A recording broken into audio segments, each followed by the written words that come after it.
Hi, my name is Servando Narvaez. My email is here. I am a teacher at Alisal High School. I teach math and computer science. And we're going to take a quiz and hopefully it will be fun. We'll start off with the objectives. So depending on if you've used it or not, you're going to either create an account and log in. Then you're going to experience taking a quiz as a student. I'll show you how to create a quiz, give you some pros and cons of Wayground. Then you get some time to do work on your own. This is where you have questions and then we help each other out to learn together. And we are also going to be using AI to create or modify your quiz. This sometimes has a variety of questions that we don't know how to use because we don't know what's available all the time. So that's a good idea. And then you can modify the AI created questions as well. All right, creating an account. Basically, you go to the website. If you go type in quizizz.com, it automatically will redirect you to wayground.com. Let me show you that. Actually, wrong one. I've already logged in there. So I'm going to type in quizizz.com. Actually, never mind. You cannot see it. I'm going to redo it.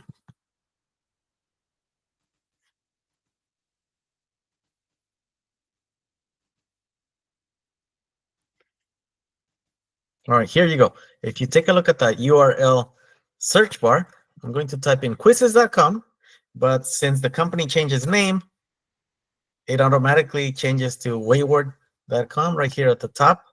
And just make sure that it says admin at the top. Otherwise, the functionality is a little bit different. I had already previously logged in, so that's why I went directly to that. If you haven't done that, then it's going to look as follows. It gives you some options. Then you're going to select continue with Google. We are a Google district. That's the reason. If you use your personal email, it also works. However, the district pays the premium version. So if you use the district email, you have access to different types of questions, basically more functionality. You want to do that. It's for your benefit. Then you enter the password if prompted, and you're in. If you already have an account, pretty much you do the same thing. But instead of clicking on sign up, you click on login. You select Google, type in your password, and you're in. Then you get to something that looks like this. I'm going to pause to see if you have questions and see what's on the chat.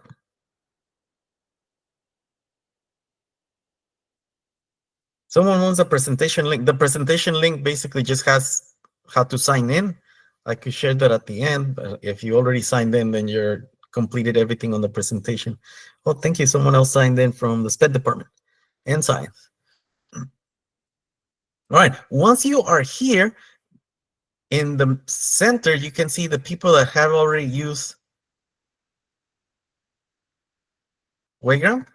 And on the top left, if you look right here, it says Wayground, and then it says district next to it because we have a district account. And apparently there's 1,290 teachers in the district. If you're not seeing this, you are probably on your personal account or not signed in. So make sure that you do see this when you're doing it by yourself.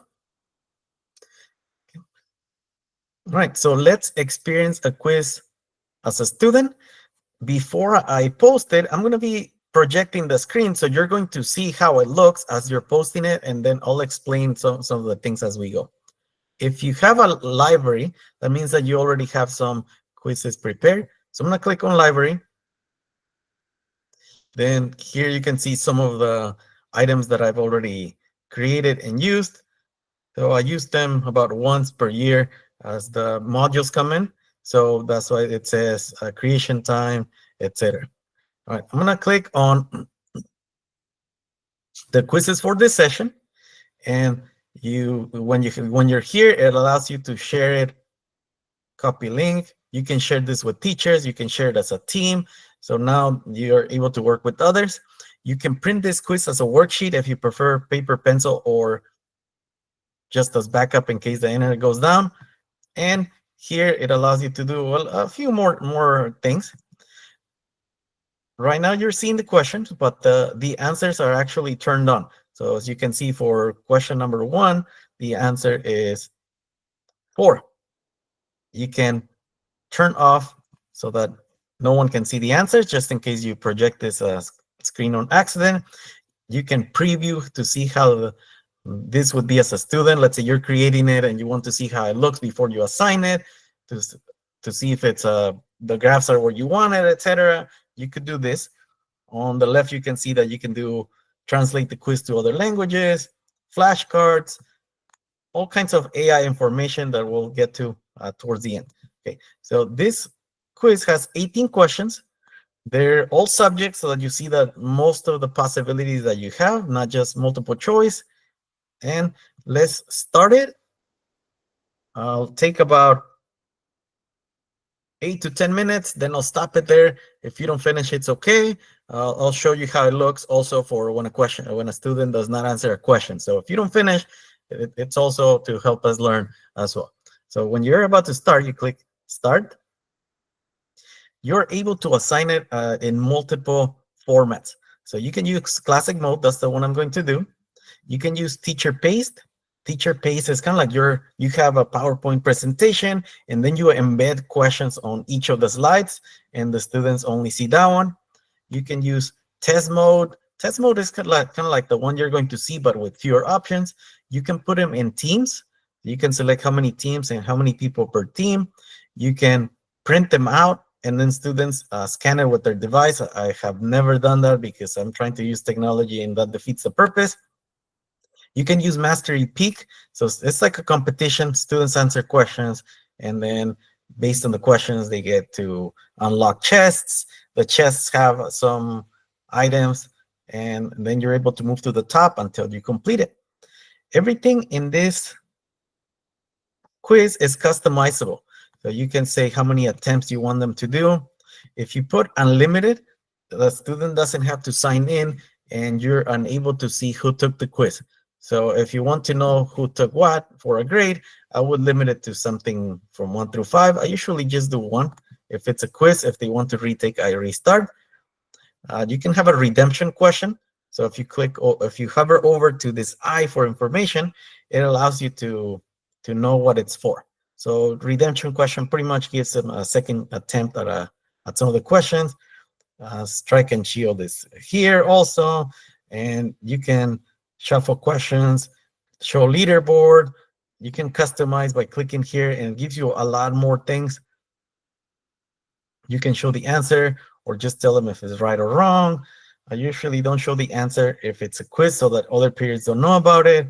And pretty much everything that you see, you can turn on and off. Like right now, the play music is off. Memes, some students like it. If they don't, they can always skip it once they get it. All right, here we go. This is what you would show the students, not everything that I showed you before. So the students would have to go to joinmyquiz.com and then enter the following join code in order to join. As soon as one student joins in, we can auto start the quiz. So let's say you don't want them to take like 20 minutes to sign in. You say, all right, you have 2-3 minutes to sign in. As soon as one signs in, you click the timer, and then it automatically starts. The quiz starts at student pace this way. So let's say someone signs in late, they can still take it at their own pace. They would start in the first question, etc. If you want to share it in a different format, like you allow their phones or tablets, you can use a QR code. You can do Google Classroom, Teams, Canvas, Remind is new, Twitter, never use that one. You usually stick to Google Classroom and the link. And then the participants will show on the right-hand side. So as of now, only Amaranth Athena has signed in. The reason you don't see your name is because I made it so that students can only choose from certain funny names that are auto-generated. You can always turn that off and you would see their names. If they have a name that is auto-generated, you can still tell who it is once the quiz is completed, or if you hover over to their name while they're playing it, it will show you who's who.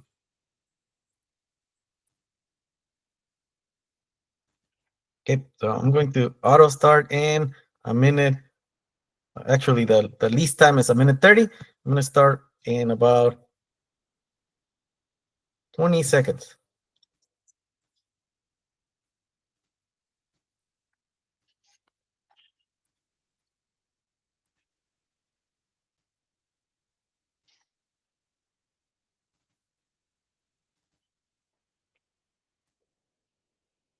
And then once you join in as a student, on the right-hand side, there's icons, and students like to click those.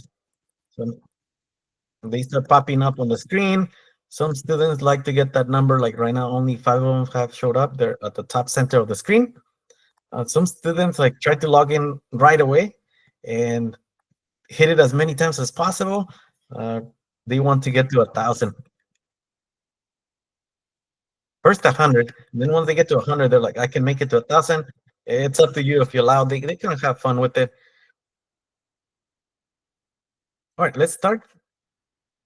Remember, if you get the question wrong, it's okay. This is just so that we know what questions are available. And if you look at the screen, you can show accuracy, you can show the leaderboard. If you want to show the top five, you can click that option. It's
Right, about 2 more minutes, then we'll stop it.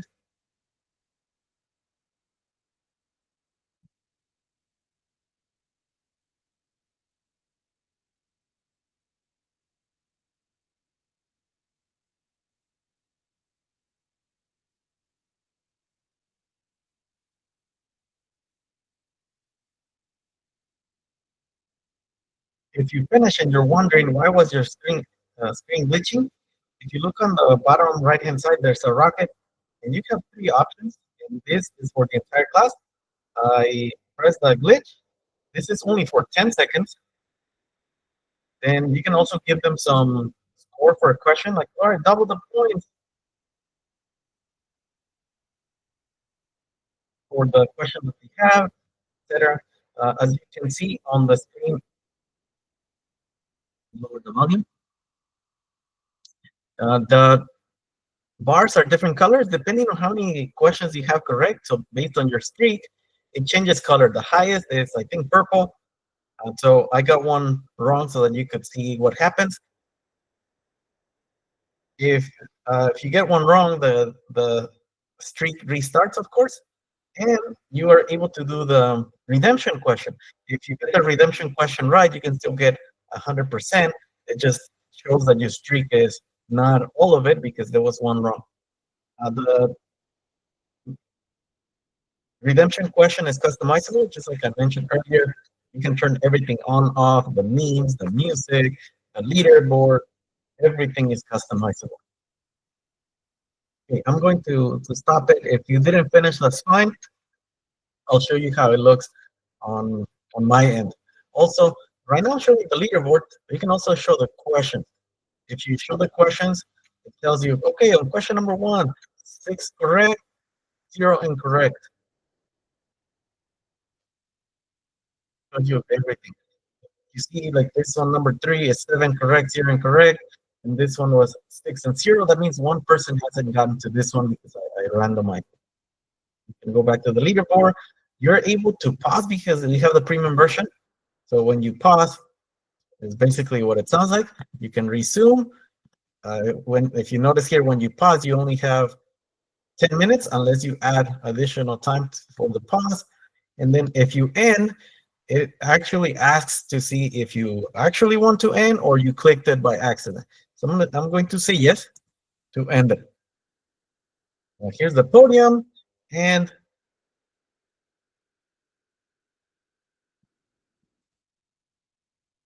sometimes everyone that got an A parades at the bottom. Oh, right there. So the mastery party. So everyone that got good accuracy shows there. And then at the top, it shows you the class percentage. At the beginning, while you're taking the quiz, the percentage sometimes seems higher than it actually is at the end, because if some people didn't complete the quiz, then at the end, it will mark those as wrong and then give us a different percentage. So 5 minutes question from the session. All right, number 16, 6 students missed this question, so you can always go over them afterwards. So it tells you how many students missed the questions, the top questions that were missed. If we go to the bottom right here, it shows people's secret names. If you hover over, you can see people's actual names. Right? The percentage, the score. The score I don't really look at. That's for students to brag, like I beat you in speed. Basically, if you answer the questions, whether both of you answer the questions correctly, the faster one gets more points, so you would be higher up in the score. The accuracy, that's what I'm interested in. So do you see how I missed one question and then I got it right? So now it says, oh, 98% accuracy. On the right-hand side, you can see question mark is right, X is wrong. If it's orange, that means it was partially correct. You can also click right here where it says show time taken. And instead of having the check mark, it will tell you how much time each person took. So see on question number 1, 0 seconds, 3 seconds, 7 seconds. If you see someone taking like 3 minutes and it's supposed to take 30 seconds, that means they're just waiting there, or if you give them a question and it's supposed to take 2 minutes and they answer in 3 seconds, you can tell that they were just guessing. So this gives you a little bit of feedback uh, as a teacher. You can email the results to the parents. Right now we have the overview. In the center, you can also click on the questions tab, and this will break it down per question. All right, the first one, everyone got it right. Average 10 seconds. The second one, okay, the second one was blue. You had to type in an explanation. So this one you might have to grade by yourself. See, like someone got this one wrong right here. If you hover over and click on the bar, it also tells you who selected what. So you know which question was selected. Let's say you think that option A is 3 points and option B is 1 point, then you would have to do it manually and check here. So you can still do it. And you can go through all of them right here. This one here, the poll question, they don't really get a point for it. This is just gathering their information, so it will be blue. The way it lets you know that that one is the one that it's up to the students what they answer. Then once you're done with this, you can click on exit and give you more information. At this point, the student names would show up. So up to you if you want to show it. All right. So if you look down here, it gives some information about the students. You can sort by accuracy, name, etc. You can look at the completion rate, number of students, number of questions, all kinds of information. Go by question. You are allowed to have accommodation for students. So when you're assigning it, you can have accommodations. You can have overview, analyze with AI, different things. If, let's say you close it, I went to a different tab, I closed it. You can always access this by going to reports. This is on the left side. If you go to reports and just click on it, it takes you to where we were at with the accuracy. You can also assign this as homework in case you want them to retry it and see if they do better.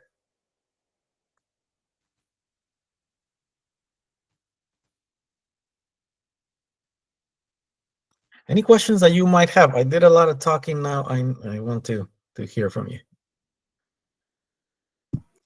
Yes, Servando, when you say we can check the questions they have run, the students can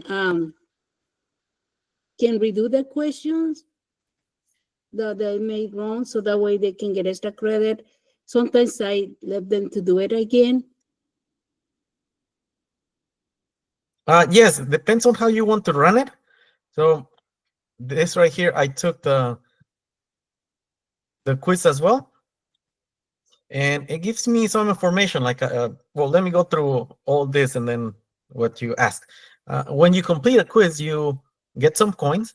You can go to the shop, and in the shop, you can customize your avatar. Like you can change hairstyles, clothing, etc. Right? And here it also shows you the accuracy and your score. And at the bottom, it tells you the performance stats for this one. I left it pretty limited because when I give it as a quiz, I want to make sure that I can use the same quiz for other classes with other students sharing information about which one's right, which one's wrong. However, if you're just doing it so that you get information to the students and this doesn't count as a quiz, this is like a practice, then they would have more information at the bottom and they could scroll down. They would be able to see which ones they got right, which ones they got wrong. And the way I do it is, if you want to retake the quiz, you come to tutoring, and in this time I make it so that you're able to see the answers at the end. How do you run it, Ms. Morales? Only some students I wanted to give them extra time. For example, the ones they have accommodation. So I wanted to try to see if I can ask them to redo the same questions. Yeah, of course, during tutorial hours. But do I able to go back to those questions, or they will be use different code, or how that work? So if you want them to take the exact same quiz, Yeah, Once it's you, not to all class, only for specific students. yes, so if you want them to take the whole quiz, as soon as you end it, that code doesn't work anymore. This means that you would have to follow the process that I did of going to this screen and starting the quiz. If they're doing it in tutoring, they're going to have a code. So only the ones that are in your tutoring just type in the code, and then they would be able to take the quiz. So let me um, go through But this again. So I'm yeah, starting the quiz, uh-huh. and then you see how there's accommodations right here. Uh-huh. And some teachers already have some accommodations that they've created. As you can see here, there's some teacher names. You can just add their accommodations, or you can scroll down and do customize. Oh, And okay. here, like if you don't want like the redemption question, if you want adaptive bank mode, this basically creates multiple different versions of the quiz from your own question. So it wouldn't create new ones. So let's say you have 10 questions, it assigns 7, another person gets different 7, but some of them will be the same questions, etc. At the end, many of us were not able to see a lot of data. So here you can actually have, if you want them to know what the answer was, or at the end of the session, you can choose to have the answers, just show the questions, things like that. If you scroll down,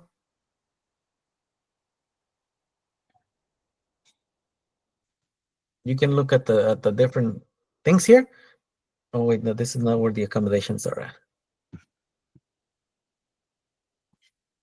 They changed it from last time I used it.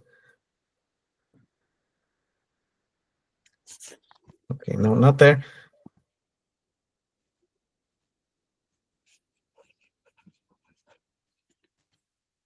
I guess here you would be able to add your accommodations. So let me show you how I went there. This people already have some, but you can add accommodations. The options that they have right now is extra time for questions. Mhm. So normally I give them a certain amount of time of how long they're supposed to take, if whether they know the question or not. But if you have students that say, okay, double the time, then you can add that. You can give certain students more participation attempts. If it's a multiple choice test, I would give them maybe 2, so that if I give them 4, then they just get it right automatically. Yeah, yeah. You have the read aloud, you provide hints, the redemption question I already do that. You can make it easier for them, for reduce the answer choices. I think more attempts would be better than reduce answer choices. That way they still have some distractors there. You can allow them to use a calculator. Notice it's linked with the Desmos, which is great because the SBAC uses Desmos and also the other state tests. So they get to practice how to use the Desmos calculator while doing this, and they'll be more familiar with it when they get to the SBAC. So at scientific and graphic, and then these other ones as well. They keep adding more.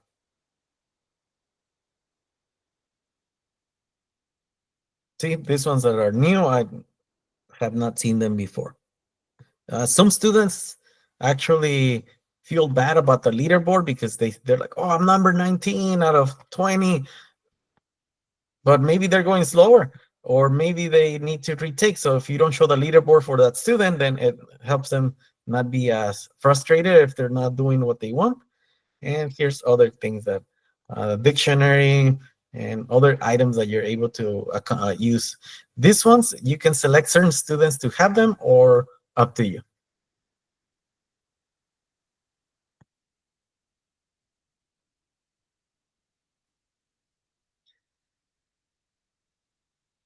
All right, any other questions?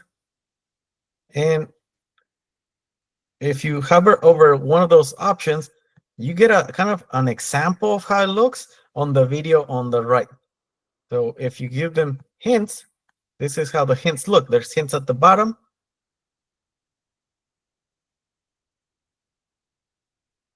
If you use the calculator, they have to click on it to get it. It's not automatically showing up, but it's available. The dyslexia font, they can turn it on or off.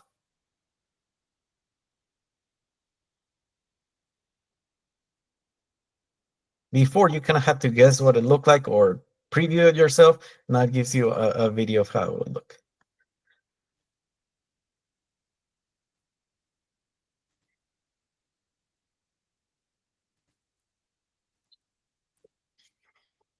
Okay, how do you create one?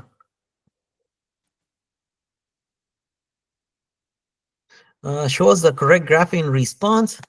All right, let's see.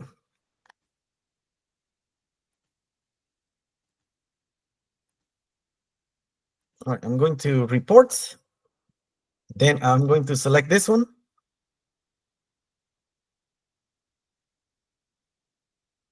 Oh wait, this is the one that I started while I was showing you, so I don't want that one. I want this one here.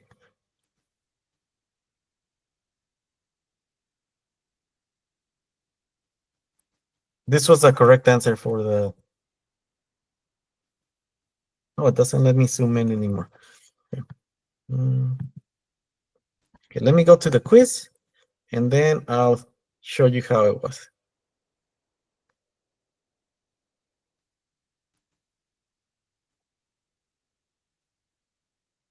All right, I'm gonna preview. So before you assign it, you can always preview. These are the options of, when you preview, you have less options.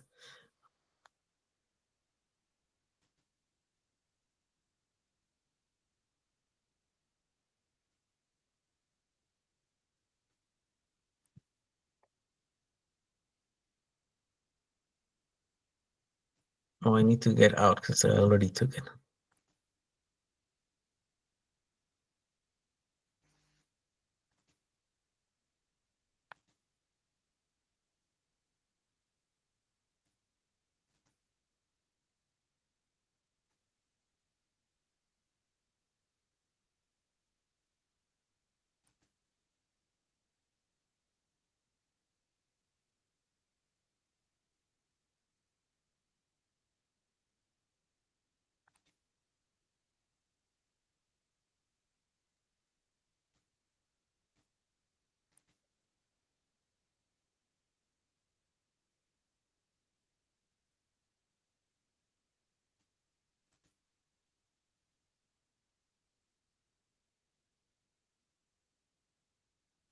For some reason, it is not letting me. I'm gonna look at the flashcards.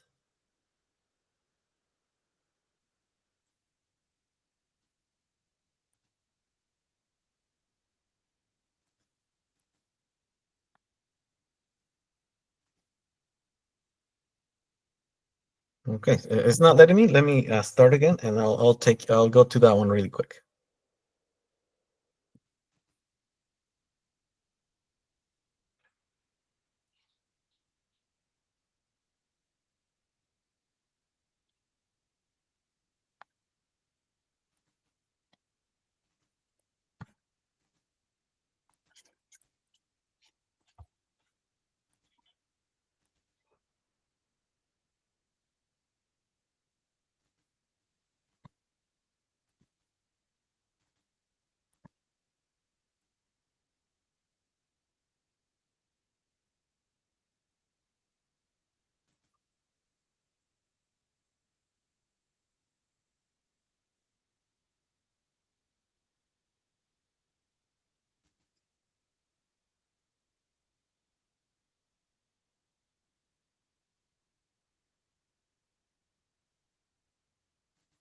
If you skip, you have the option of taking it at the very end. So it kind of says like, all right, this one I'm gonna take at the end.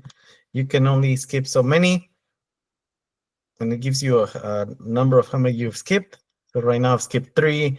That means I'm not done with those questions. I'm just getting them at the end. So the students want to do the ones that they know, and they save the ones that they don't know for the end.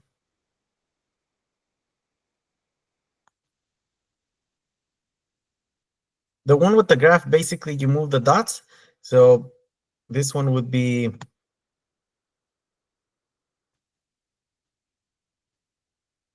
right there. So that one's a drag and drop. Those are like some of the different options that are available to you. Okay, so going back to how to start a quiz. If you are in the home or, or the dashboard, you would go to create. This is on the top left-hand side where it says create. When you click there, you have the different options that you can use. Assessment is what you just saw. Lesson, and again, if you hover over, you can see an example on the right-hand side. It's kind of you're giving a lesson and you embed questions and students answer those questions, but that one is teacher-paced. If you have an interactive video, you can turn on, you can put on a video and students watch it. Flashcard is just exactly how it sounds. I like doing it for mostly for assessment, so I'm going to click on assessment, and it gives you options on how to do it. If you already have questions, you can import a worksheet from that you already have, and it tells you what you can import from. If you have documents from like websites, you can also do that. I like to go to the create from scratch. This is the one on the right-hand side. These are the different type of questions that we have. Now, not all of them are available if you don't have the premium version. Because of the disc purchased it, we are able to have all this. Otherwise, you would just have the ones at the very top. You saw most of them. I didn't have the audio response or the video response because that would take longer. Then once you know what you want, you can click next, or you can click off and you go back to what's here. If you hover over to the right, you see the example of how those look. This if you want to create from scratch.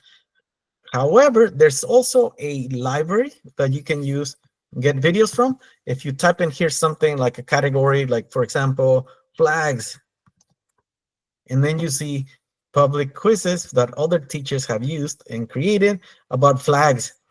Right here in the middle, you see all the different quizzes that have been created, how many questions, etc.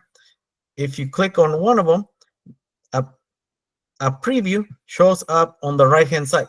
So this quiz right here with 10 questions, these are the 10 questions. If you like all the questions, you can just click on add all 10 questions, and those questions are automatically added to your bank. Or you're like, oh, wait, I'm actually only interested in World War II. So I'm going to add this one with Germany. As you can see on the left, this one showed up. All right, well, I don't know if Libya was in World War II, so I'm going to skip that one. Okay, this one is World War II. And then once you add them over here, these are your questions. You can close it off and you're back to this. Right? Then you're thinking, well, during World War II, this actually were not the flags that they had. So you can always customize it. You click on edit. All right, I'm going to edit this question. Okay, I'm going to change the flag because this flag was not what they used back then. So I'm going to replace it, and then you upload your own. Or you're like, oh, okay, actually Jamaica's too obvious that it's not in Europe. So I'm going to change that one to something else. And you can change that. You can add more options. So up to 5. You can remove questions down to 2. That makes it a true or false. And then at the bottom, if you just have a single correct answer, that's it. Or if you want to say which one is a European country, and then you have multiple correct answers. So you can customize that one as you go. At the top, you can also change the question type. You see all the possible options. You can have how many points each question is worth, how many seconds. This is the pros. You have a lot of options. You can go from 5 seconds up to 30 minutes. You can tag the standards. I usually don't do that. You can add an answer explanation. If you're done with saving this question, you're like, okay, this is what I wanted. You save it. It takes you back to over here. You can also add questions with AI. For example, I'm going to click here, and I'm going to say convert the questions to real world scenario. Click there. Gives you some options. You can take them or reject them. So pretty much this one includes a short story, includes names. It shows you what you had on the left and how this one would be enhanced with using AI. Here you can discard or save the changes. You can leave it unchanged, or you can just go back to where you were. Okay, I want to discard, and so on. Right. So the library is much faster if you don't want to start from scratch. Right. Any other questions that you might have?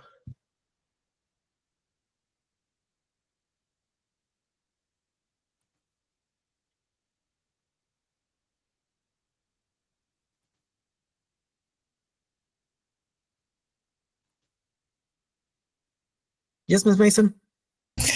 I don't know if you have any ideas for this, but I've noticed sometimes that students are cheating.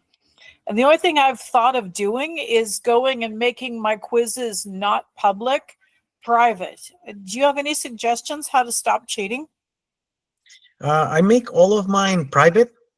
Okay. This is only available if you have the premium version, which we do. I also, in GoGuardian, limit it to one tab when they're taking the quiz. So I have like a quiz session, and it just limits it to Quizizz or to whatever other platform I use. Okay, I guess that's all we can do. Private and tab restriction. Just wondered. I know there's all kinds of hacks they can use, so thank you. Yeah, unfortunately, we have to try the best we can with the battle. I Right. usually stand on the back behind their screens when they're taking the quiz. So it's more difficult to change tabs while I'm looking as well. Right. Thank you.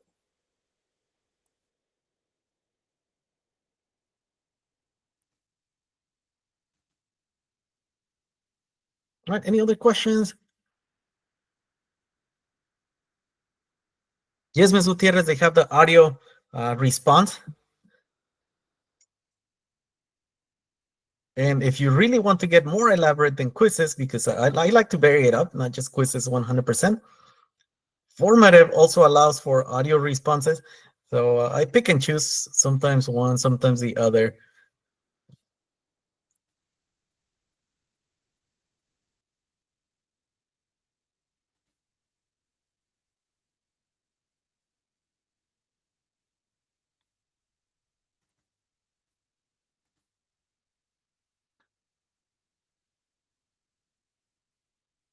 Okay, I'll be here in case you have any questions.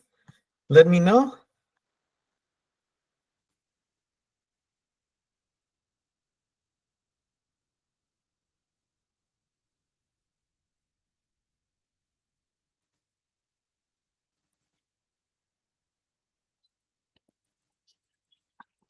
I'm going to add a few more questions. So linear equations, I want to add this one. I want to add this one and this one. The reason I'm adding that is because I'm going to click on the AI. I'm going to add similar questions. All right, these are the options. So it saw the flags that I had. Now it's saying, here it is, the slope of the line represented by the equation. So it gives you some ideas as to some of the questions that you can have by using AI. I'm not going to take them. All right, I'm going to translate the quiz. So AI is translating it. All right, here the questions that you have. On the left is the original. On the right, now you have this one. I have never tested the languages, so I don't know how good it is. But if you're proficient in that language, you could always try it out, and you can have an English version and a different language version.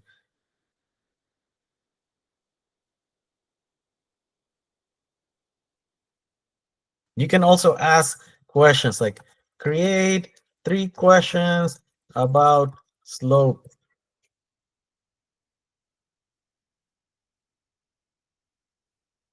Right, so actually just created 3 questions about what I have on the test. But you can, if you have a blank one, you can use AI to create questions for you before you start doing anything. All right, let's see. Create assessment.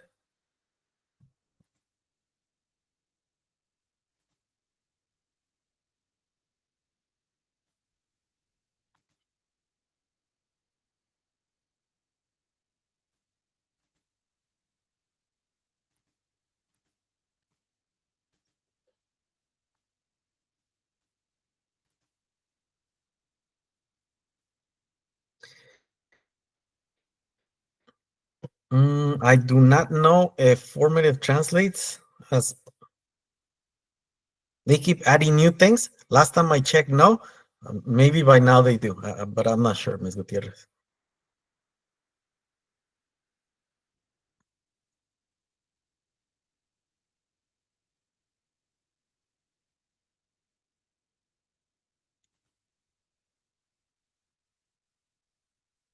And also down here, there's some lessons that have already been created. You can do by subjects. So let's say you're a chemistry teacher. I'm going to click on chemistry. These are the lessons that have already been created. You can sort on the left-hand side or like filter out. Okay, I teach actually 9th grade. So right there, right, these are the options.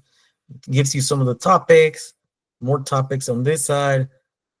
Oh, there's some ELA. Let's go Gutierrez right here.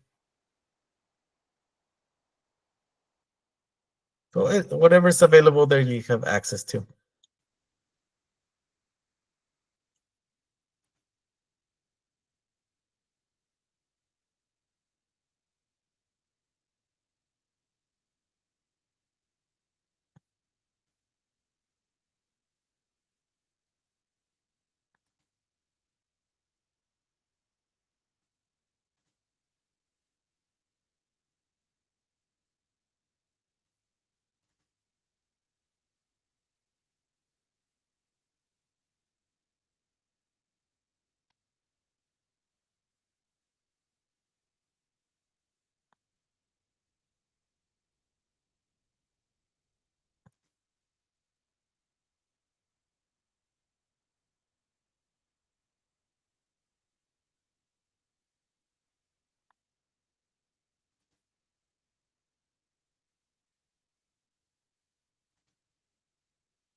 All right, if you don't have any more questions, then I'm going to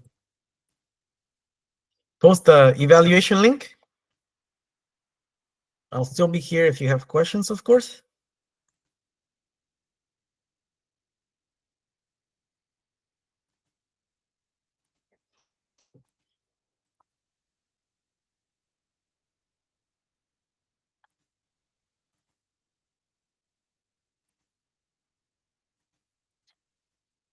All right, here's in the chat.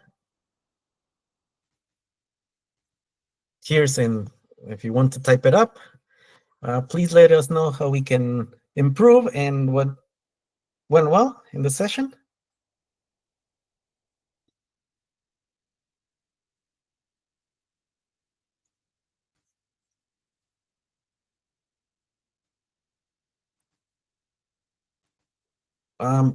Yes, I put the sign-in link at the beginning. I just pinned it so that if you join later, it's available to you.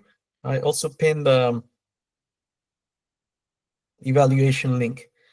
If you're wondering what that means is, if you go to the chat, when you type something in and you hover over your comment, one of those thumbtacks shows up. If you press it, that means it gets pinned. And once it's there, anyone that joins in at any time can read it. You can also unpin the message if you want. So let's say you post something and then people start joining in like, oh, in 30 more seconds, 10 more people join because it's pinned. They automatically see that pin comment and anything after they join.